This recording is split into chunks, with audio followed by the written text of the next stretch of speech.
নমস্কার বন্ধুরা, ভতেশ্বর study centre চ্যানেলে তোমাদের স্বাগতম। তোমাদের জন্য একটি গুরুত্বপূর্ণ আপডেট। দুটো পরপর নোটিশ জারি হয়েছে। জিডিএস এর যারা সেকেন্ড মেরিট লিস্টের জন্য ওয়েট করছো তারা অবশ্যই ভিডিওটাকে শেষ পর্যন্ত দেখো, কারণ প্রত্যেকটি তথ্য তোমাদের কাছে তুলে ধরবো এই ভিডিওর মাধ্যমে। এবার যে দুটো নোটিশ জারি হয়েছে সেটা কি রিগার্ডিং, সেটা হলো রেজাল্টের রিগার্ডিং। তো চলো ভিডিওটা শুরু করছি, কিন্তু তোমরা অবশ্যই তোমাদের নিয়ারেস্ট পোস্ট অফিসের নাম কি প্রত্যেকে কমেন্টে জানাবে। তোমাদের কাছে বিভিন্ন আপডেট আমি প্রতিনিয়ত প্রোভাইড করে থাকি। যদি এরকমই গুরুত্বপূর্ণ আপডেট পেতে চাও তার জন্য অবশ্যই চ্যানেলটাকে সাবস্ক্রাইব করে রাখবে, বেল আইকনটাকে অল করে রাখবে। তো দেখো, এই নোটিশের জন্য আমি একদম অফিসিয়াল সাইটে চলে যাচ্ছি। সেখান থেকে তোমরা দেখতে পাবে পরপর দুটো নোটিশ, একটা হলো 15ই এপ্রিল, একটি হলো 11ই এপ্রিল। এবার এই নোটিশে কি বলা হয়েছে সেটাই তোমাদের কাছে ডেসক্রাইব করব। দেখো, নোটিশটা যেটা হলো ডিপার্টমেন্ট অফ পোস্ট, তোমরা দেখতেই পাচ্ছ। এবার এই নোটিশটা কিসের রিগার্ডিং, এটা হলো যারা জিডিএস থেকে, এমটিএস থেকে, তারপরে পোস্টমাস্টার বা মেলগার্ড থেকে পিএএসএ মানে পোস্টাল অ্যাসিস্ট্যান্ট বা সর্টিং অ্যাসিস্ট্যান্টে প্রমোশনের জন্য এক্সাম দিয়েছিলে, তাদের রেজাল্ট ডিক্লেয়ার্ড হয়েছে। এবার তোমরা বলবে যে স্যার এটা তো তাদের রেজাল্ট ডিক্লেয়ার্ড হয়েছে, আমাদের তাতে কি? তো এই জায়গাটাই আমি এই ফ্যাক্টরটা তোমাদের বোঝাবো। তার পরবর্তী তোমাদের বলবো যে সেকেন্ড মেরিট লিস্ট তোমাদের কবে ডিক্লেয়ার্ড হবে সেটাও তোমাদের বলবো। তার আগে তোমাদের একটা বেসিক জায়গা আমি বুঝিয়ে দিই। দেখো, তোমরা যারা যারা এখন বর্তমানে যারা জিডিএসে কাজ করছো তারা প্রমোশন পেয়ে যাবে। প্রমোশন পেয়ে কেউ এমটিএস এর জন্য প্রমোশন পাবে, কেউ এমটিএস থেকে মেল গার্ড বা পোস্ট মাস্টার এগুলোর জন্য প্রমোশন পেয়ে যাবে। তাহলে এখান থেকে চলে যাবে এমটিএসে, এমটিএস থেকে চলে যাবে মেল গার্ড বা পোস্ট মাস্টারে চলে যাবে। তাহলে এই জিডিএস এর যে এই জায়গাটা, এটা তো খালি হয়ে যাবে। ঠিক আছে, এই জায়গাটা যে খালি হয়ে যাবে, কারণ জিডিএস এর যারা ক্যান্ডিডেট তারা তো প্রমোশন পেয়ে গেল। তাহলে এখানের যে কিছু পার্সেন্টেজ যে খালি হয়ে গেল, ঠিক আছে, এগুলো ভর্তি আছে আর এগুলো খালি হয়ে গেল। তাহলে এখানে যারা যারা নিউ রিক্রুট হবে তারাই এই জায়গাটাকে পূরণ করবে, এটাই তো স্বাভাবিক।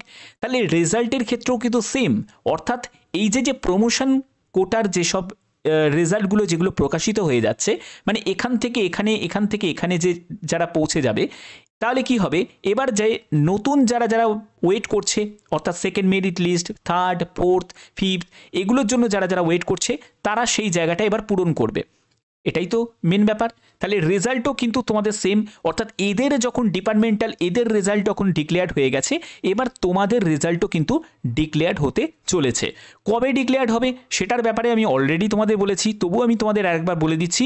ফার্স্ট লিস্ট যখন তোমাদের জারি হয়েছে 2024-এ 19শে আগস্টে, এবং 17ই সেপ্টেম্বর সেকেন্ড মেরিট লিস্ট জারি হয়েছে। অর্থাৎ তোমরা যদি গ্যাপিংটা দেখো, 29 দিনের একটা গ্যাপিং। তাহলে ফার্স্ট মেরিট লিস্ট 2025-এ 21শে মার্চ 2025-এ তোমাদের জারি হয়েছে, ঠিক আছে। এবং সেকেন্ড মেরিট লিস্ট কবে জারি হতে পারে, 19শে এপ্রিল 2025। অর্থাৎ দেখো, আমি আজকের দিনটাকেও কিন্তু আমি উড়িয়ে দিতে পারছি না, 12টার মধ্যেও কিন্তু যে কোনো সময় কিন্তু জারি হয়ে যাওয়ার সম্ভাবনা আছে। আর কালকেও কিন্তু সম্ভাবনা আছে তোমাদের জারি হয়ে যেতে পারে।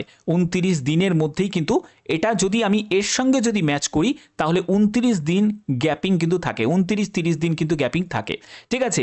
তো অর্থাৎ এই এক্সপেক্টটা তোমরা রাখতে পারো যে 19শে এপ্রিলের মধ্যেই কিন্তু, অর্থাৎ কালকের দিনের মধ্যেই কিন্তু রেজাল্ট জারি হয়ে যাওয়ার সম্ভাবনা রয়েছে।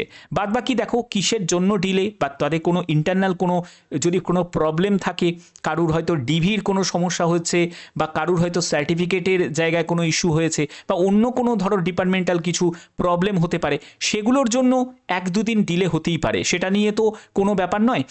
কিন্তু তোমাদের যেটা এক্সপেক্টেড ডেট সেটা হলো আজকে রাত 12টার মধ্যে অথবা কালকের কিন্তু বেরিয়ে যাওয়ার সম্ভাবনা কিন্তু রয়েছে, ঠিক আছে।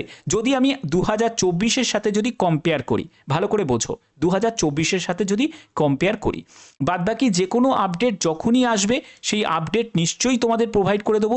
তার জন্য অবশ্যই চ্যানেলটাকে সাবস্ক্রাইব করে রাখবে, এবং তোমরা অবশ্যই তোমরা লিখতে পারো যে যারা যারা ওয়েটিং করছো, ওয়েটিং ফর সেকেন্ড মেরিট লিস্টের জন্য যারা যারা ওয়েট করছো তারা লিখবে waiting for second merit list, ঠিক আছে।